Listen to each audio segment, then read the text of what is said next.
Okay, hello and welcome to Atlanta News First Sports Tonight. I'm Fred Khalil. Producer Scott Pennyman is with us tonight. We've got lots of topics to get to, so let's go ahead and start them. We're going to start with number one, Josh Pastner out at Georgia Tech. So what are your thoughts on that? Well, something we talked about a lot, right? I mean, we talked about Josh Pastner at length on this show about, the entire season, and we kind of had a feeling this is what this was going to come to, right? I mean, they finished the season pretty strong, actually. They finished the season winning, I think it was 7 of their last 10 games. Yeah. But it wasn't enough. They lost in the conference tournament. We kind of knew this was coming. I don't think there was anything that was going to save his job at this point. So this is kind of the result that we all expected. Yeah, they were able to win one game in the conference tournament, but when they ran into Pittsburgh, it was just – and they played Pittsburgh tough. I mean, and nobody wants to see this, because I think Josh Pastner was a popular guy, popular with his players, popular with the media. And, he won a lot of games before he came to Georgia Tech. And, he did get the Jackets to one tournament, but, they haven't been in a long time. And so it wasn't quite enough to get it done. So now Georgia Tech will move on. And, some of the other guys that we'll see, we'll see the guy from College of Charleston possibly. To some other people. What do you think of the candidates that could be here?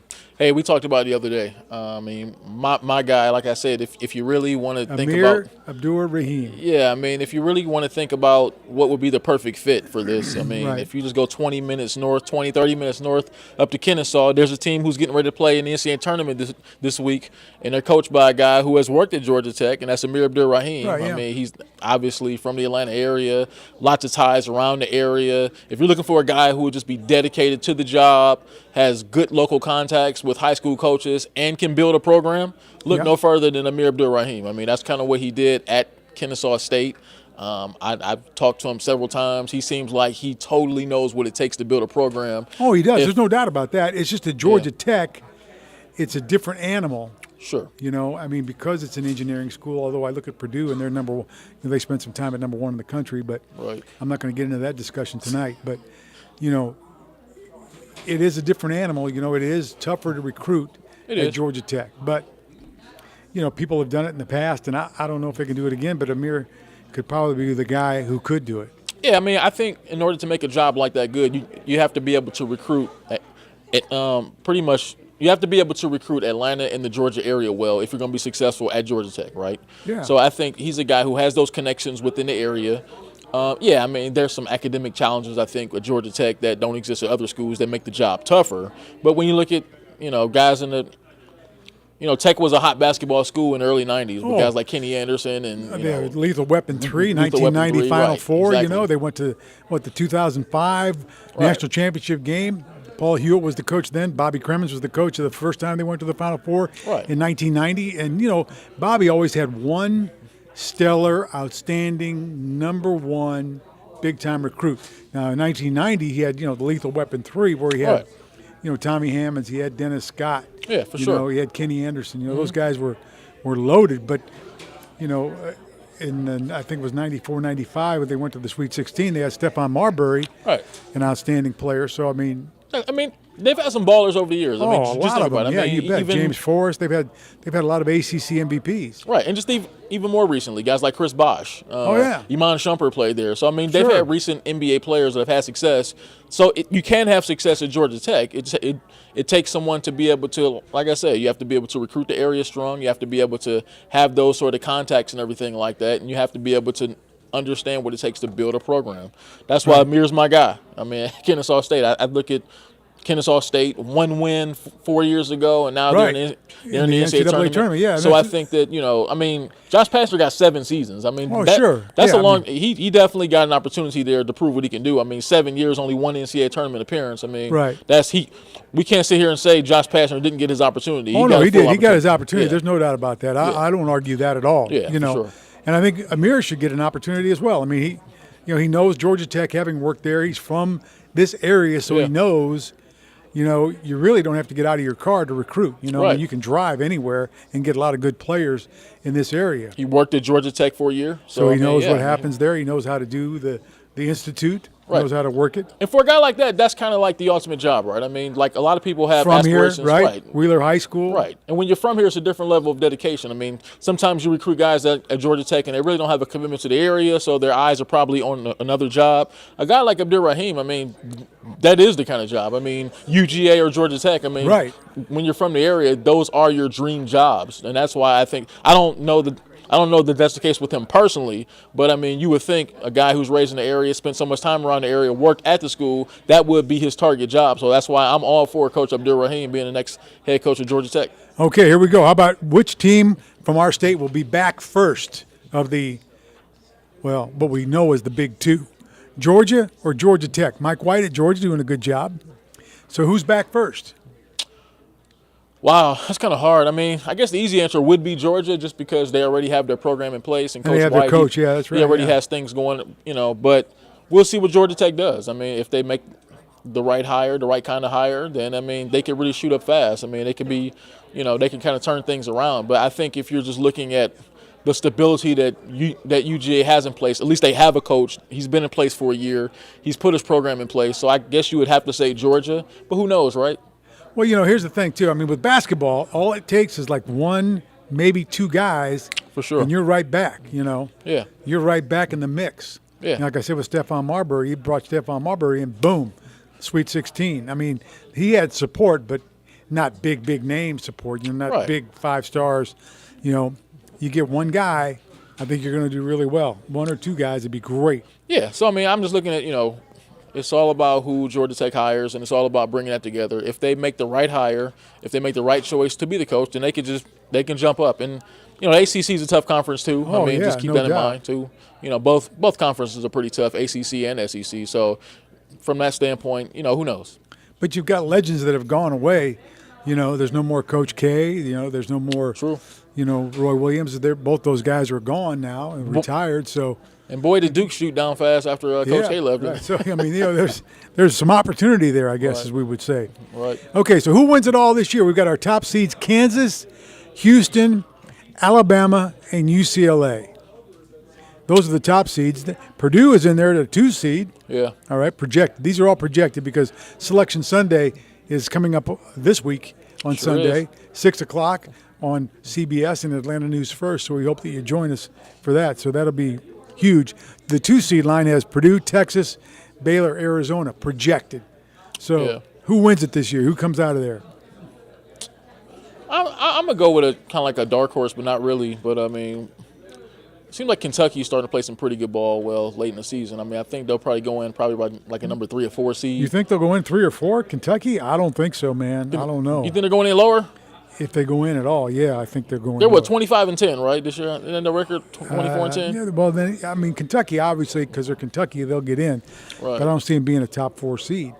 Yeah, probably not. But I mean, Indiana could be a top 4 seed. Indiana could, but I'm gonna go with a dark horse. I mean, that's kind of what happens this time of year. I would love to see Gonzaga finally break through and finally win it for once and for all, right? I mean, just because they got the guy Andrew Timme. He seemed like he's been out there forever. I think he broke like. Oh man, he has been there forever, Gonzaga, hasn't he? Andrew That's Timme, unbelievable. Yeah. He must have signed like an 8-year extension. It seems like he's been there for so long. I mean, I think he's been at that school probably longer than Stetson Bennett's been at Georgia, exactly. probably, right? Yeah, right. He's the Stetson Bennett of Gonzaga. He's under the 6 or 7 year plan. Yeah, so I think when you look at teams like that, come tournament time, those are the teams that normally do well. It's those veteran teams that have been there for a while, and teams that have a kind of like a star who is kind of like a veteran leader. So yeah, I mean Gonzaga too. I mean, I think teams like, but Gonzaga, they always kind of seem to blow it this time of year too. I mean, they've entered the tournament with some good teams, but they normally fall short. Maybe this is the year for Gonzaga. You know what? I'm changing my pick. I'm going to Gonzaga. I'm saying this Gonzaga. is the year They're for projected Gonzaga. number 3 seed. The 3 seed line that projected the Marquette, Gonzaga,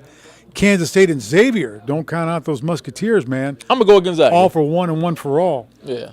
In Indiana, my Hoosiers on the 4 line, the 4 seed line with UConn, Tennessee, Indiana, and Virginia as the 4 seeds. So those are the top 4 seeds that are projected right now. Kennesaw State, I'm interested to see where Kennesaw State's going to be, and because that obviously will determine the kind of draw they're going to get. So they're probably going to be they're projected to be a 14 seed. Yeah, 13, 14 area probably. Yeah, something like that. So they could end up playing like a What, a Kansas State right off the bat, maybe? Yeah, I mean, they're going to play a heavyweight right off top. So, I mean, that's going to be tough. They're going to find out what the NCAA tournament is like right off top because they're going to get a heavyweight. They're going to get one of those top 3 or 4 seeds, and it's, it's going to be tough for them, but who knows? Right. What about these bubble teams? Who do you think? Michigan, they're 17-15. They got beat by Rutgers already in the Big Ten tournament. Michigan's a bubble team. Carolina, a bubble team because they're 1-9 in quad one against quad one opponents. Yeah.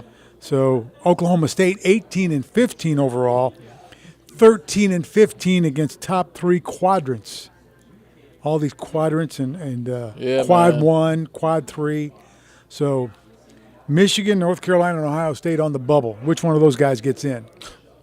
Well, Ohio State won. Any of them? They won the conference tournament game. Well, I tell you what, man.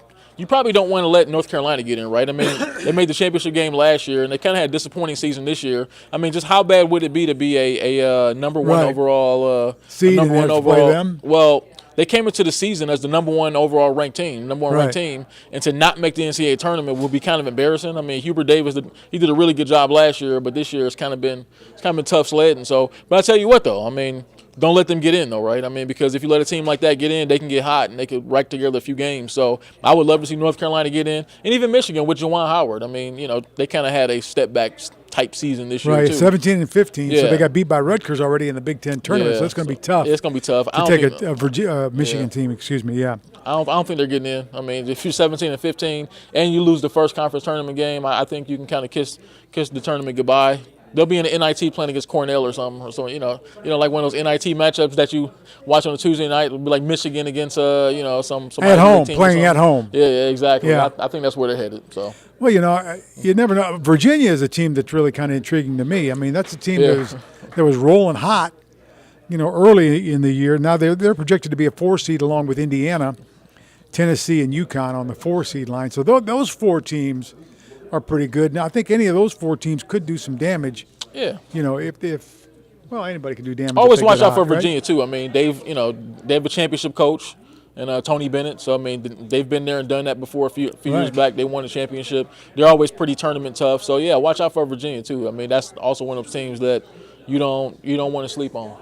And the dark horses for this year, your favorites, so those are probably the guys that we just talked about. Yeah. Were our favorite dark horses this March, right? Carolina, maybe, Oklahoma State if they get in. Hey, Ohio State, man, I'm telling you, Ohio State plays the Purdue. Buckeyes? They play Purdue, man. Those Buckeyes. In the Big Ten tournament. I root for them, yeah. If they can knock off Purdue tomorrow, I'm just saying, if they can knock off Purdue. That wouldn't make me mad.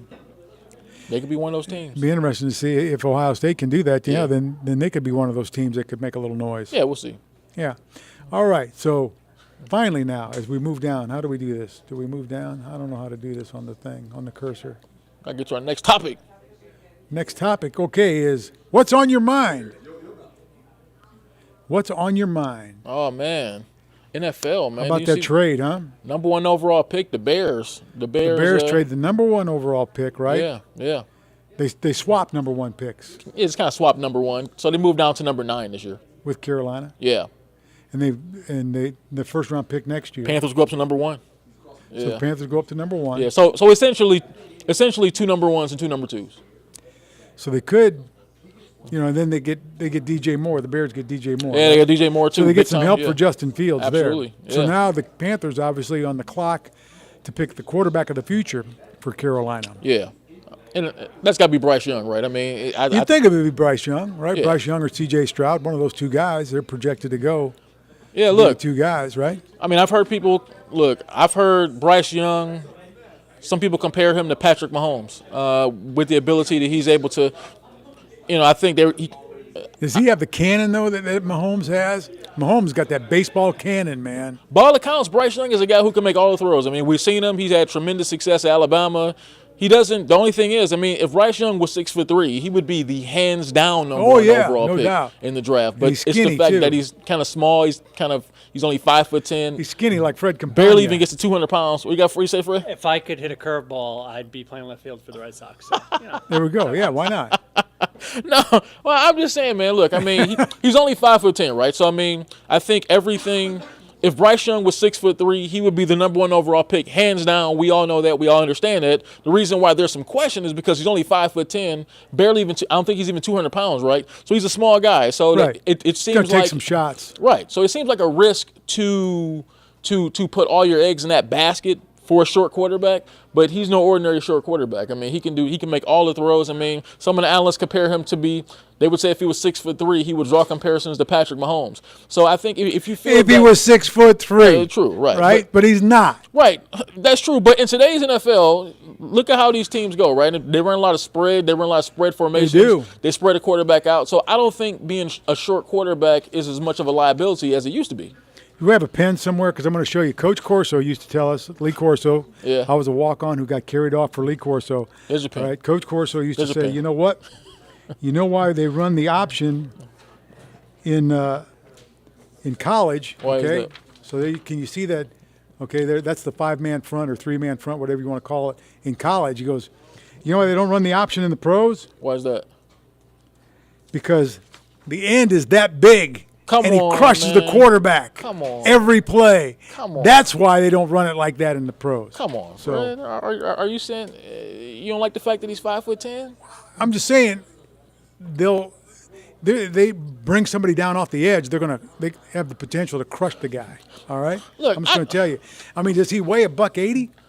He's a small guy. He's a small quarterback. But I just think that when you look at him on the field, man, he just look like he has it. And some guys are the exception. I think Bryce Young is the exception. I think some guys just defy common knowledge and what you would, commonly think would be the prototypical size for a quarterback. I think Bryce Young is just one of those guys. He's the exception. He wins. The guy wins, right? He wins. And look, when you play at Alabama in the SEC, you're going against NFL-style defensive lines every single week. So it's not like Bryce Young hasn't faced against bigger defenders and doesn't know how to handle himself. He's been 5'10" his whole his whole football playing career, right? Well, yeah. So yeah, but right. I still think, as good as the guys are in college, you're going to have. It's just like you step up on any level, when you get from high school to college, everybody's fast to you, right? And now when you get to from the college to the NFL, everybody's going to be is going to be bigger and faster, and they're going to come for you, man. I mean, it's just the way it is. Yeah. But, hey, I like the guy. Personally, I like him. I like to call him the rush chairman because he's always, clean cut. Hi, how are you? Good to see you, Right. So, I like him. Right. I mean, just everything about Bryce Young says franchise CEO sort of quarterback, right? I mean, he has a clean-cut image. He seems to be able to say the right things. His teammates rally around him on the field. There isn't a throw that I haven't seen him not be able to make. He can get the ball to all the playmakers. And like I say, if you draft a number 1 overall, you build an offense kind of around him. So you want to be able to have the sort of offense where you can move the pocket, move him around. And that's the way a lot of NFL teams play now. Like, this isn't 1985 and 1986 where you need that, where you have that statue of a quarterback and he has to be 6'4" and look over the line of scrimmage and stay in the pocket and all that stuff. This is a different NFL. I mean, he's going to move around. Yeah. You're going to move that pocket. You're going to create passing lanes for him. So I think as far as his ability on the next level, and let's face it, a lot of these NFL teams, they play NFL football like college football now. That's the reason why a lot of these guys can make a seamless transition into the NFL. So I think they bring the quarterback out of the pocket, they sprint him out, they do those things, they move the pocket, they do different things. For sure. They can run the running game off of that, and if you have a mobile quarterback, you can kind of break, contain. Yeah. And then when you do that, everything's up for grabs. They'll run that read option. I mean, they'll put and Frank Reich, he's a smart head coach too, right? Sure he is. So they'll put Bryce Young in the correct situations to have success down in Carolina. They'll put an offense around him to be able to fit what his strengths are and everything like that. And I think they'll do fine. He'll do fine. So there you go. So that's what's on your mind tonight. For sure. What's on anything crazy on your mind? Anything crazy on my mind? Well, just anything on your mind. I don't know. I'm always excited around this time of year. And, and because we're, Atlanta News First is the CBS station, we're going to have the tournament. Yeah. So what better place to be all month of March than right here on CBS and Atlanta News First, right? So you got to watch Atlanta News First all month long because the tournament, it is the best show in sports, the best month in all of sports in my book. A lot of basketball. The Final Four is the best weekend, I think, in sports because you got, the semifinal Saturday, the final on Monday night, all that excitement. So I love the tournament. I love this time of year, and hopefully my Hoosiers can make a little bit of noise because where do we project Indiana to be on the four line? They have Dale Davis' son, right? The four line, yeah. The former NBA player, Dale Davis' son, is up there playing for Indiana. Tracy Jackson Davis? Yeah, he's like their best player. Jackson Davis. I'm sorry. Yeah, Trace. Excellent player. So I think outstanding player. Yeah, so I think they can make some noise. Look, man, I mean, I think It's pretty wide open. I don't think there's like one team that you really look at as a favorite. That's why I picked Gonzaga as my team. I mean, just this may be like those eggs, huh? This may be a crazy enough year for this to be their year. Could be, yeah. I'm rooting for them too because they've been taking. I think Mark Few, he's led that team to the tournament 20-something straight years now. He's done a great job there, man. Years. You know, I mean, crazy. Now let's face it, they play in a conference that, you know, you have to win it, but I mean, it's not like it's.